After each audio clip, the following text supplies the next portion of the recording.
Vamos a buscar en nuestras Biblias Hechos capítulo 12. Y le voy a rogar que usted deje su Biblia abierta porque nos vamos a pasear desde el primer versículo hasta casi el final del capítulo. Hechos capítulo 12.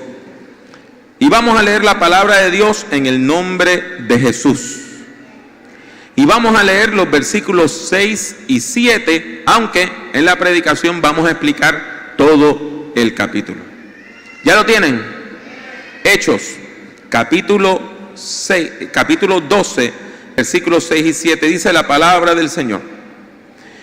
Y cuando Herodes le iba a sacar, está hablando de Pedro, aquella misma noche estaba Pedro durmiendo entre dos soldados, sujeto con dos cadenas, y los guardas delante de la puerta custodiaban la cárcel.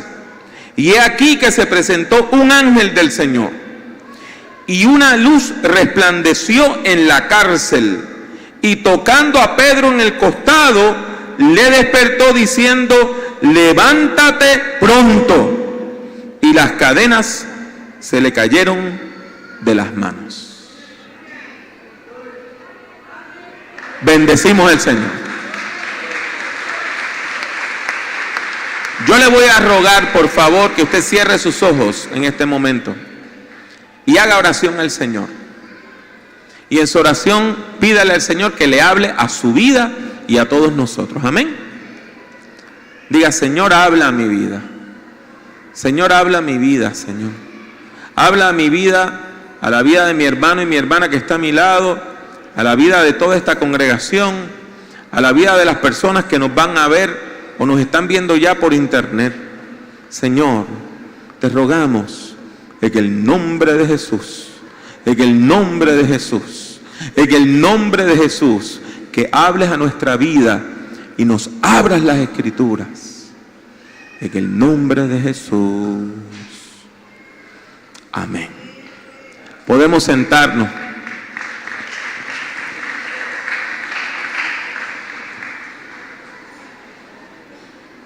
Hace poco yo me encontraba enseñando una clase de introducción al Nuevo Testamento. Y cuando llegamos al libro de los Hechos, alguien me hizo una pregunta. Me dice: hermano Pablo, en Hechos capítulo 12 se nos dice que estaba gobernando Herodes. Y ya Jesús había muerto. Pero, ¿qué pasó? ¿No había otro Herodes cuando Jesús nació? ¿Es el mismo o es otro?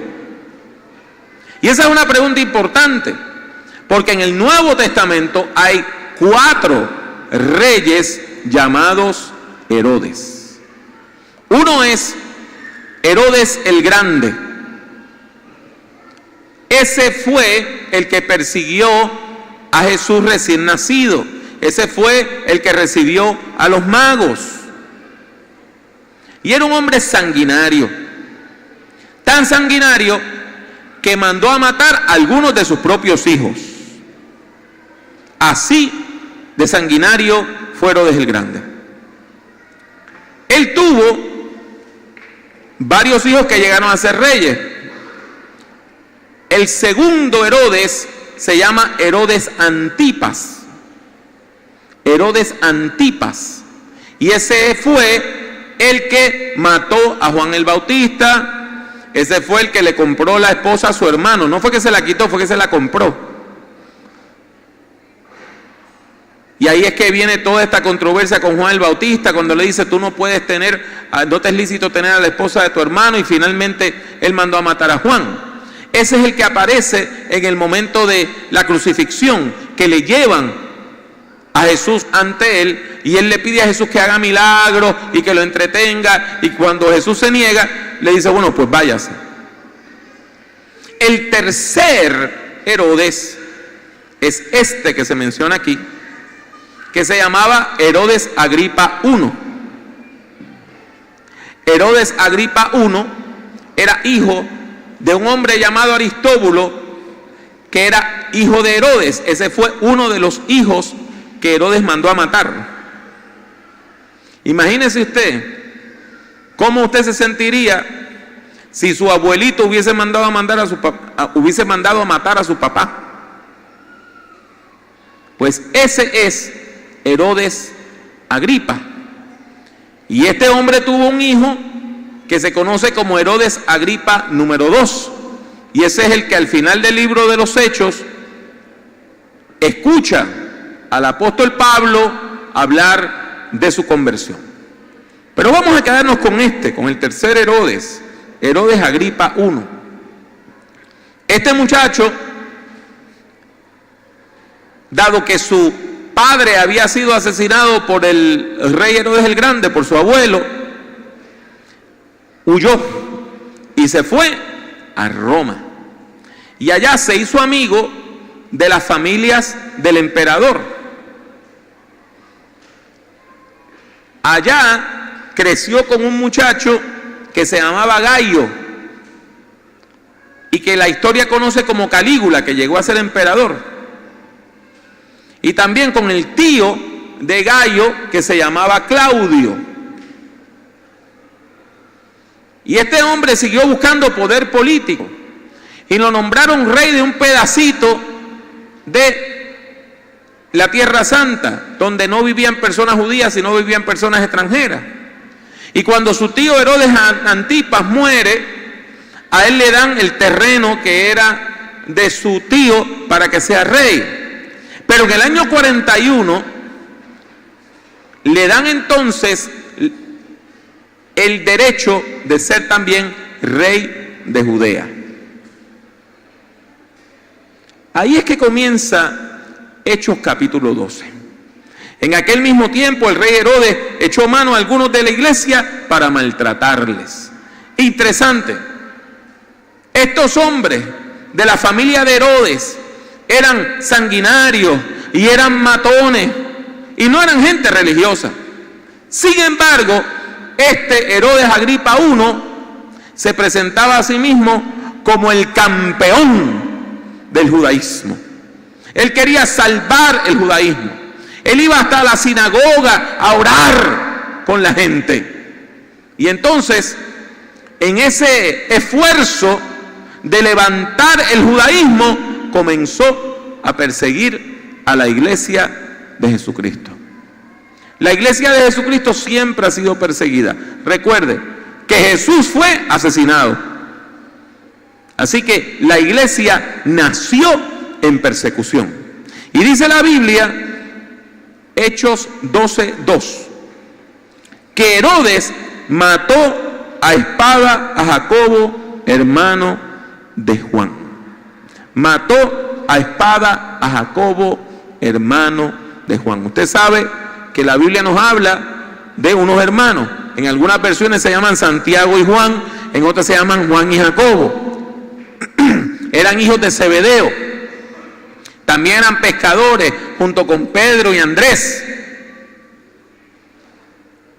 Este hombre mandó a asesinar a uno de los apóstoles que caminó con Jesús.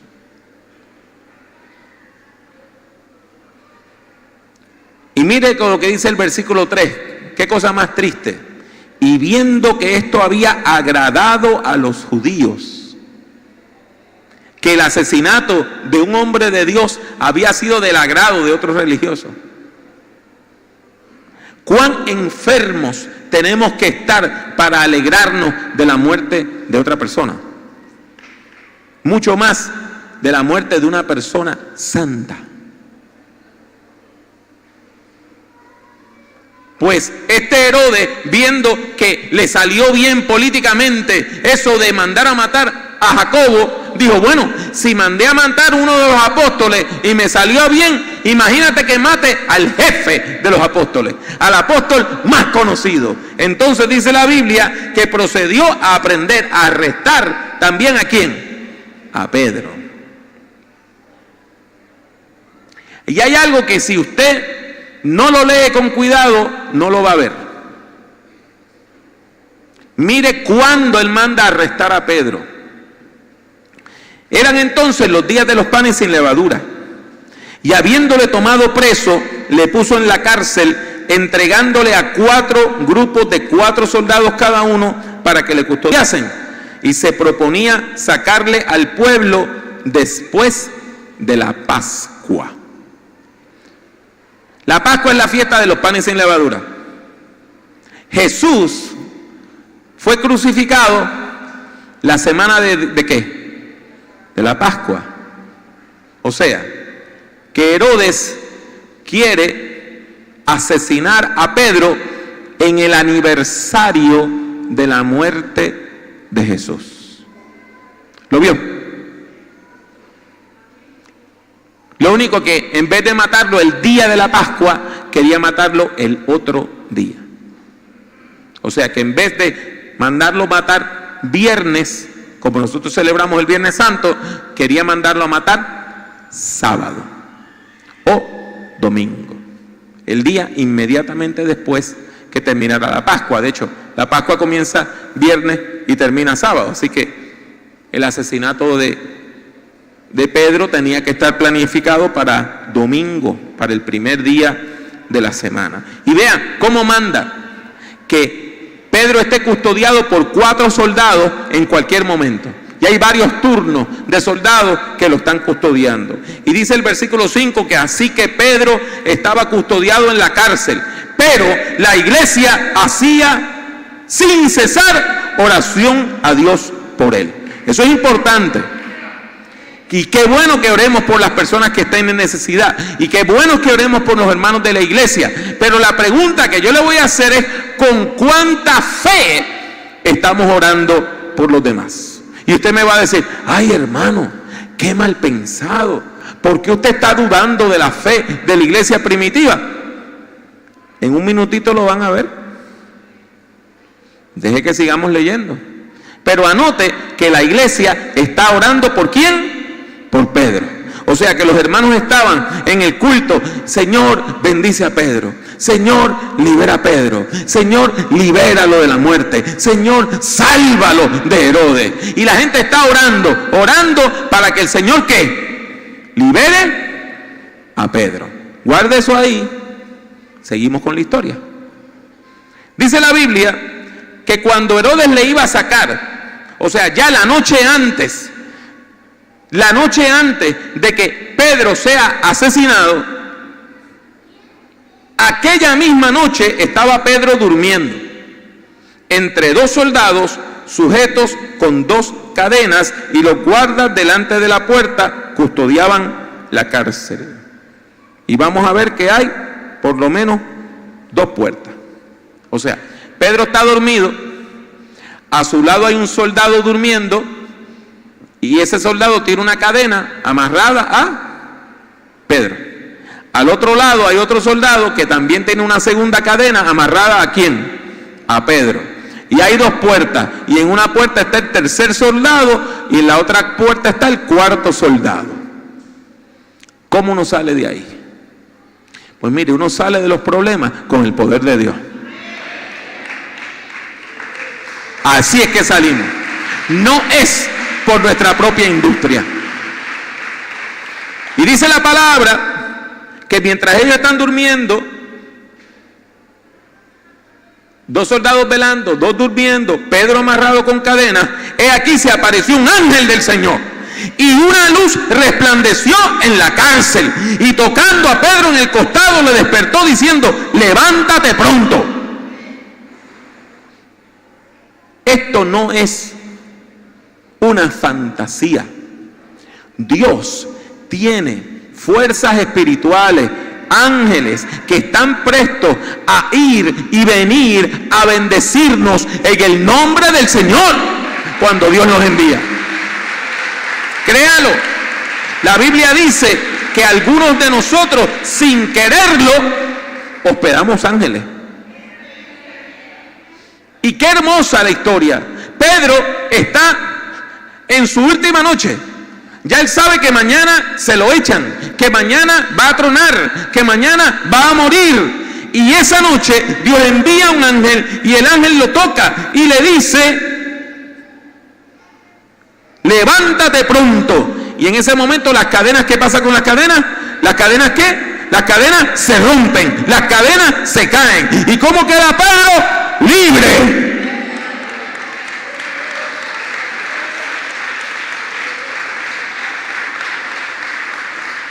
Entonces la Biblia dice Y el ángel le dice, cíñete, o sea, ponte el ciño, ponte bien la ropa, amárrate el cinturón y átate las sandalias, ponte los zapatos.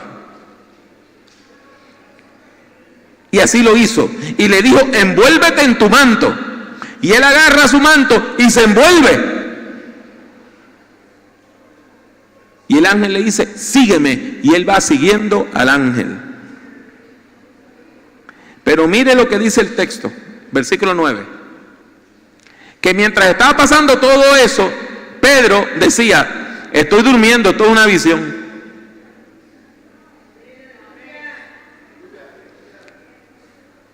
¿Usted no nota aquí la paradoja? No estamos hablando de cualquier persona. No estamos hablando de una persona que llegó a la fe ayer. No estamos hablando de una persona de nivel intermedio. Este hombre caminó con Cristo Jesús. Este hombre fue llamado el príncipe de los apóstoles.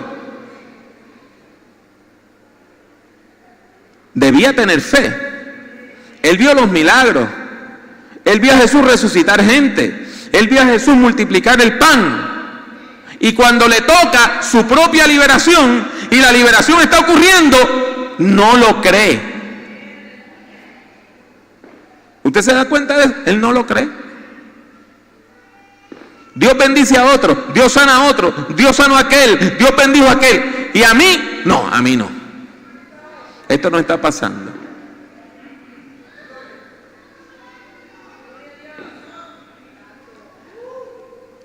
¿Nos estará a nosotros pasando lo mismo? Tenemos una fe. Mire, en mi tierra dicen, en Puerto Rico dicen, que hay gente que hace las cosas de la boca para afuera. O sea, que lo dicen, pero no lo creen. ¿Tendría Pedro fe de la boca para afuera? Bueno, vamos a seguir leyendo.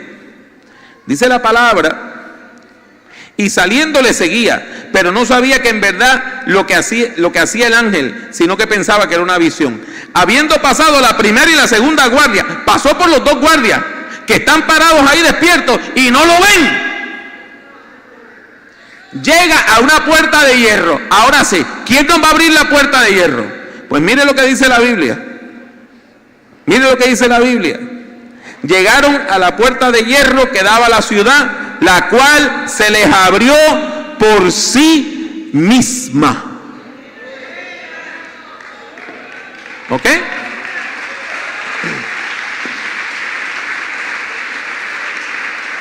Hoy cuando nosotros tenemos algo, un aparato que hace las cosas solas, decimos que lo hizo automáticamente, ¿verdad?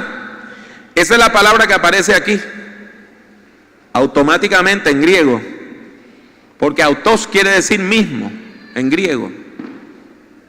Así que la puerta se abre automáticamente, como si tuviera un sensor infrarrojo. Como cuando usted está entrando en una galería y está la puerta de cristal y usted se va acercando y la puerta se abre. Así mismo se abre la puerta de hierro. Qué tremendo milagrote, hermano. Qué tremendo milagro. Entonces ellos salen, llegan a la calle y ahí el ángel, después que están en la calle, ¡puf!, desaparece.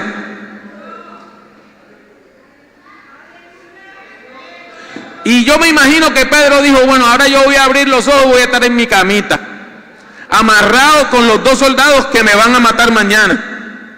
Pero cuando abre los ojos, está afuera, está en la calle, está libre.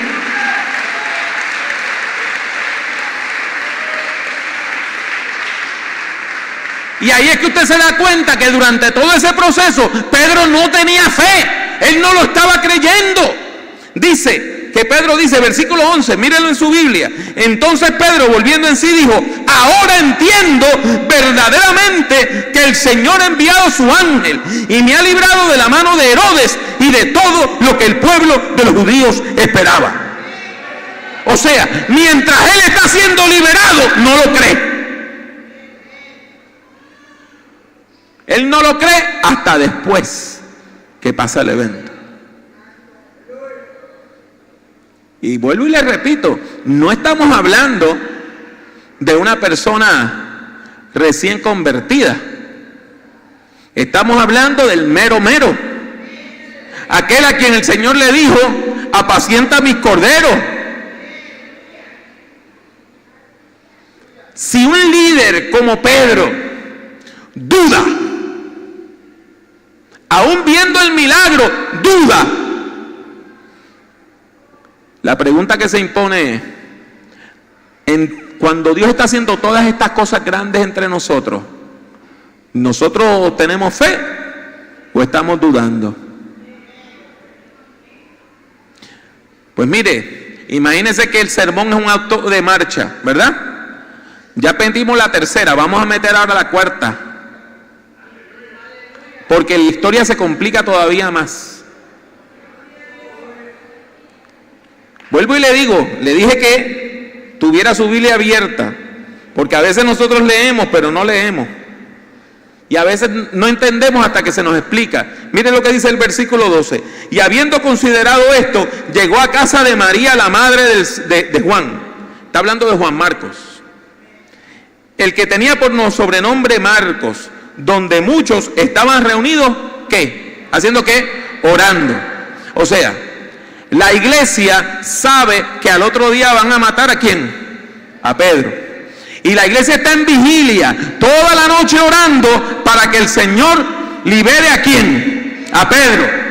Entonces está ese culto encendido, hermano. Usted se imagina ese culto en la iglesia primitiva. Todo el mundo: Señor, libera a Pedro. Señor, rompe las cadenas. Señor, envía un ángel. Señor, haz un milagro. Y la iglesia está orando. Y la iglesia está orando. Y la iglesia está orando. ¡Qué hermoso eso, hermano!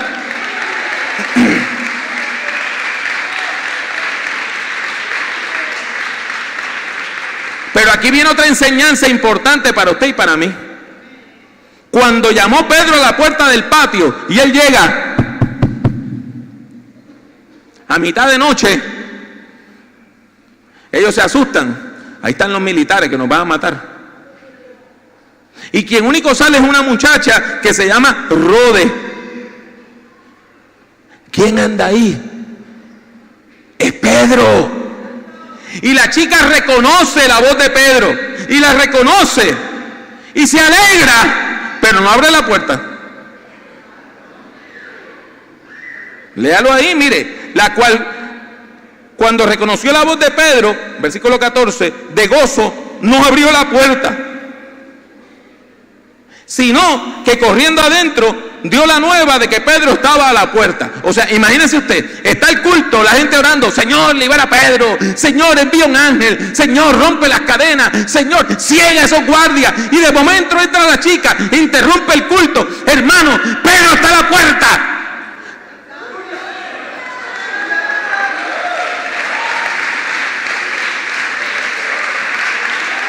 Pero esa no fue la reacción de la iglesia primitiva. Esa no fue la reacción, sino que mire lo que le dicen. Entonces ellos le dijeron: estás loca. Si Pedro ya se murió, si se apareció fue su ángel, él ya se murió. Y entonces no nos interrumpa. Señor, libera a Pedro. Señor, libera a Pedro. ¿Usted ve el problema? Están pidiendo algo, pero no creen que jamás lo van a recibir. Están pidiendo un milagro, pero ellos no creen que jamás lo van a recibir. Mire, están orando de la boquita para afuera. Y a veces nosotros nos aprendemos las oraciones y oramos bonito. Y hay personas que dicen: ay, hermano, póngale hermano tal, póngale hermana tal, qué lindo oran. Y oran bonito, pero la cuestión no es orar bonito, la cuestión es si estamos creyendo que Dios puede contestar o no.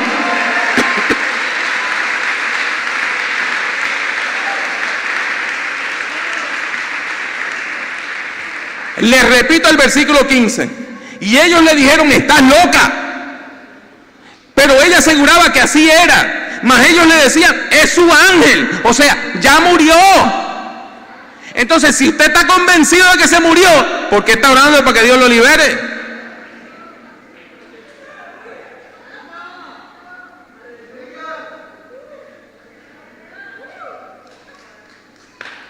¿Estamos orando con fe o estamos orando sin fe?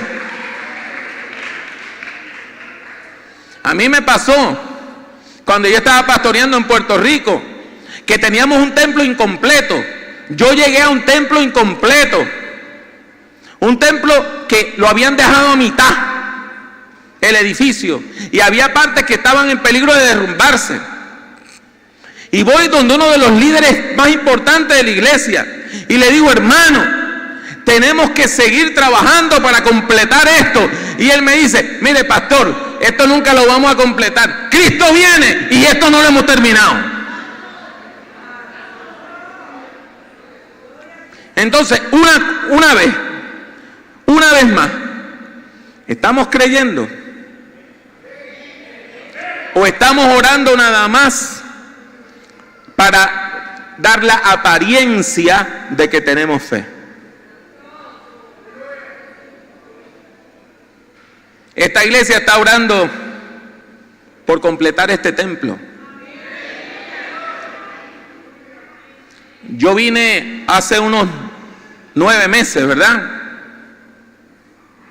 Casi 10. Y yo veo el progreso. Y yo doy gracias a Dios por eso.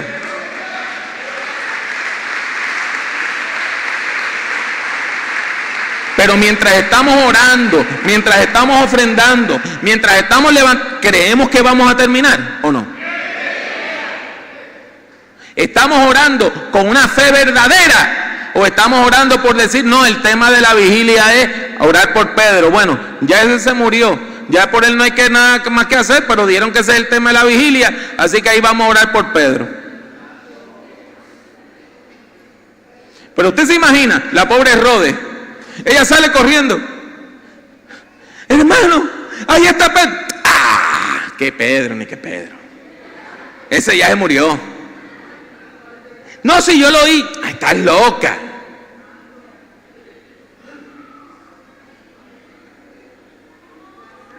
Dios nos sorprende.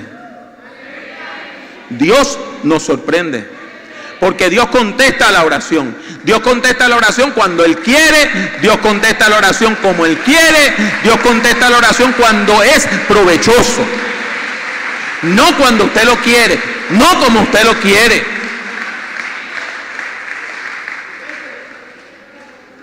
Hay momentos donde Dios dice que sí y hay momentos donde Dios dice que no. Y Dios sabe más que nosotros. Y nosotros nos tenemos que someter a esa voluntad. Pero es importante que hasta que Dios diga, nosotros oremos con fe. Nosotros oremos con fe. Hay que orar sabiendo que Dios tiene poder para responder.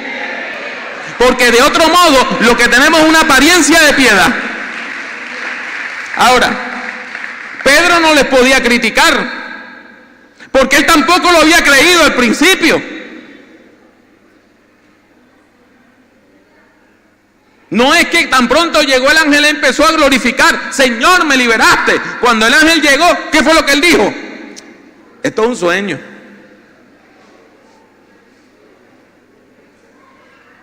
Dice la Biblia, versículo 16: mas Pedro persistía en llamar y seguía: abran la puerta, es Pedro. Y cuando abrieron y le vieron, se quedaron como atónitos.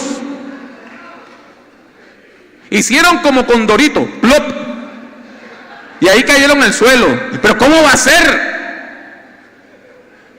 Y yo me imagino que alguien dijo: bueno, hermano, no nos debemos sorprender tanto, porque llevamos días orando en vigilia para que el Señor lo libere. Y el Señor lo liberó.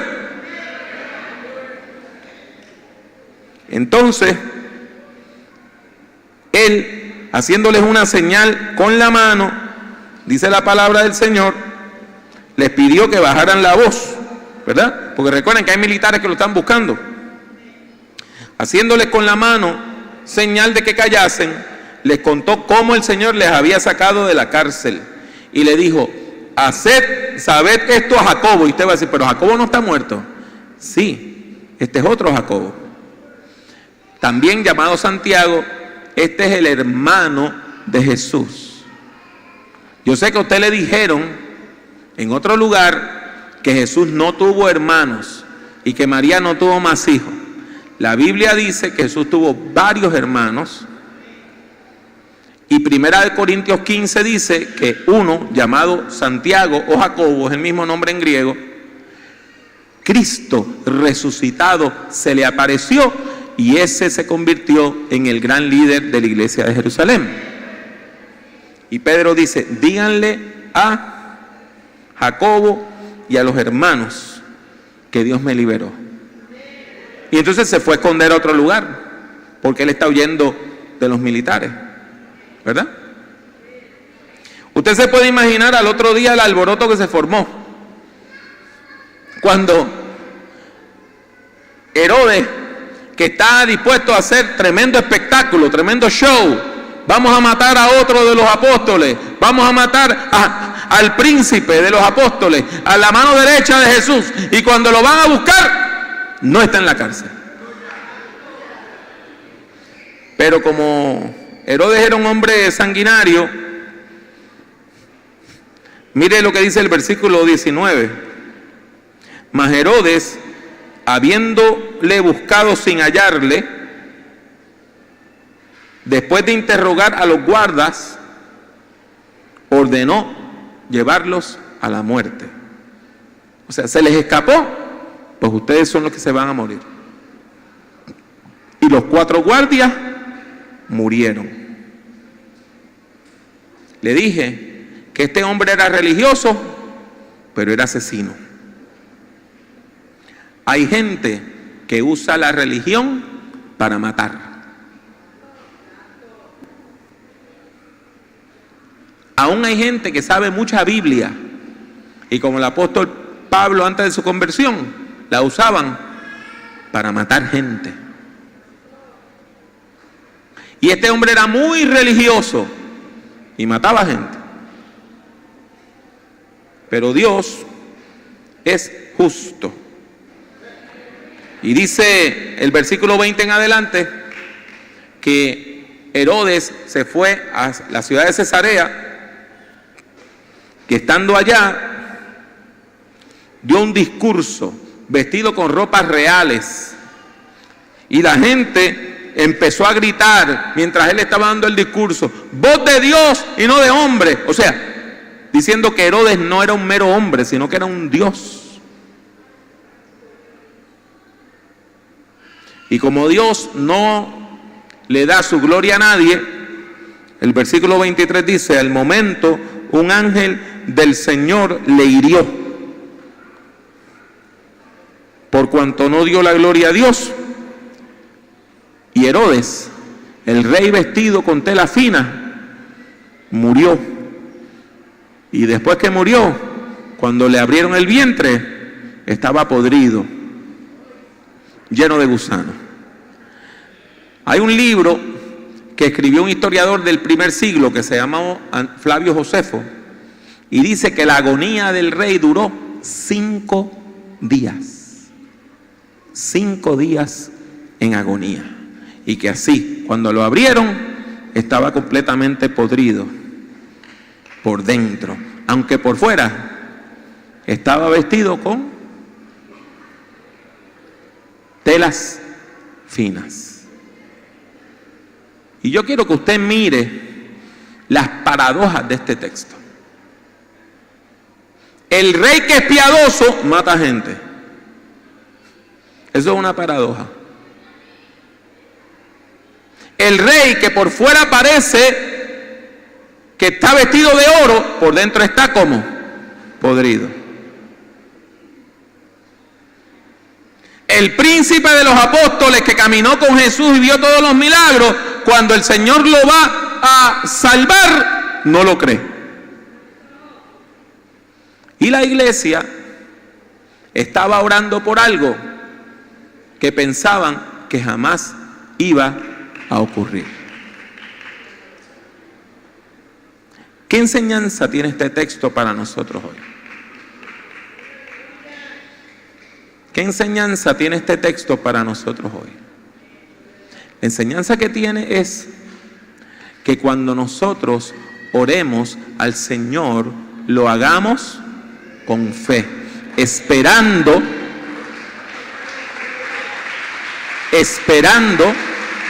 que si lo que nosotros estamos pidiéndole al Señor es lo correcto, Dios nos lo va a dar.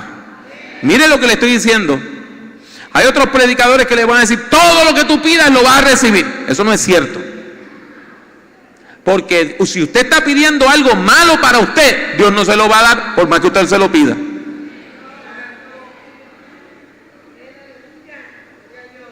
¿No me cree? ¿Cuántos de ustedes tienen niños y niñas? Dígame. ¿Cuántos de ustedes tienen niños y niñas? Si usted tiene un niño de 2 años y le dice, mamá, yo quiero un batido de detergente de fregar, de detergente de lavar la loza, o de detergente de limpiar la ropa, ¿usted se lo da? Y si el niño le llora y se lo pide, mira que ese detergente es azulito, celeste, y cuando uno lo mezcla, el agüita se pone así como celeste, y yo me quiero tomar eso, ¿usted se lo da? No. ¿Por qué no se lo da? ¿Por qué no se lo da? Porque usted ama a su hijo. ¿Y por qué? Porque lo que le está pidiendo le conviene, le va a hacer bien. Al contrario, ¿qué va a pasar si se lo toma? Se puede enfermar y ¿qué? ¿Se puede qué? Morir. Pues mire, cuando usted le pide algo al Señor y no es lo que el Señor quiere para usted, usted puede llorar todo lo que quiera. Usted puede ayunar todo lo que quiera, usted puede pedir todo lo que usted quiera y Dios no le va a dar nunca lo malo para usted. ¿Entendimos? ¿Lo comprendimos?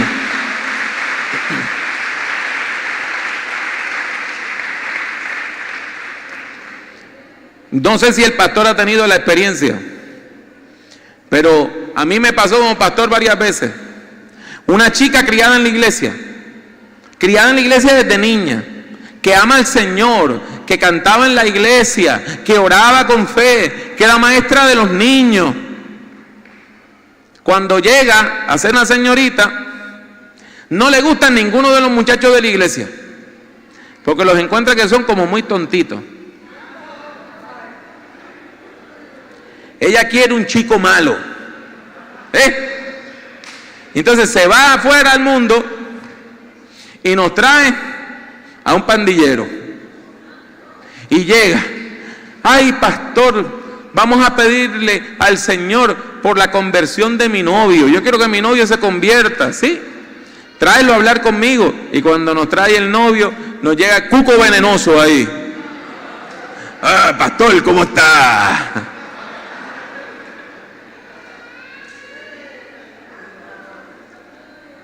¿Dios puede lograr la conversión del maleante? Pues claro que sí. Pero la pregunta ¿es la voluntad de Dios que usted esté en esa relación o no es la voluntad de Dios que usted esté en esa relación? Hay personas que se meten en negocios para los cuales no tienen adiestramiento y no lo saben hacer. Y oran, Señor, Señor, bendíceme, Señor, prospérame, pero la persona no sabe hacer lo que quiere. Si a usted no le conviene, Dios no se lo va a dar. Sin embargo, a veces sí estamos pidiendo lo correcto, a veces sí estamos pidiendo lo correcto, a veces sí estamos pidiendo lo que Dios quiere y Dios está presto a dárnoslo y Dios está ahí con su mano extendida para dárnoslo y nosotros estamos orando, pero de verdad, ¿sabe qué? No estamos pidiendo con fe.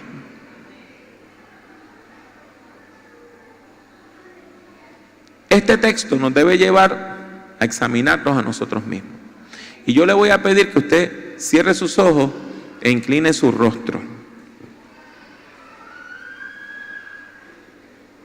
Cierre sus ojos e incline su rostro. Y yo le voy a preguntar, cuando usted ora, cuando usted pide, cuando usted se postra delante del Señor a rogar, ¿con cuánta fe lo está haciendo? ¿Está orando con fe? ¿Está esperando un milagro? ¿Está convencido, convencida que Dios lo puede hacer?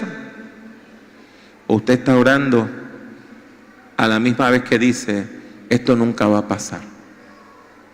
Esto jamás va a ocurrir. Dios nunca lo va a hacer. En esta noche, Dios quiere darle a usted una dosis de fe. En esta noche, Dios quiere darle a usted una dosis de fe. En esta noche, así como el ángel llegó y tocó a Pedro y lo despertó y le dijo, levántate, cíñete, ponte la sandalia que vamos a ser liberados. Dios quiere que espiritualmente te levantes. Levántate. Deja de estar postrado. Deja de estar postrada. Esa actitud de derrota, déjala atrás. Levántate en el nombre del Señor. Levántate en el nombre del Señor. Levántate. Y prepárate, cíñete, prepárate, cíñete, prepárate, cíñete para la batalla, cíñete. Y ponte las sandalias porque hay camino. Ponte las sandalias porque hay camino. Ponte las sandalias porque hay camino. Hay camino para ti. Hay futuro para ti. Hay camino para ti. Hay camino para tu familia. Hay camino para tu relación. Hay camino para tu trabajo. Levántate, cíñete, ponte las sandalias. Y mira, Dios ha enviado un ángel para sacarte de la cárcel, para traerte al altar, para ayudarte a vivir en el nombre de Jesús. Amén. Con los ojos cerrados, nuestro pastor va a pasar por aquí. Y si usted necesita la oración en esta noche, no se vaya sin pedir la oración. Si usted necesita la oración, venga al frente, vamos al altar, vamos a pedirle al Señor que nos dé fe, que nos dé una nueva dosis de fe, que nos renueve. No queremos ser como la iglesia que pedía lo que pensaba que jamás iba a recibir. Queremos pedir con fe, sabiendo que Dios tiene poder, en el nombre de Jesús. Amén.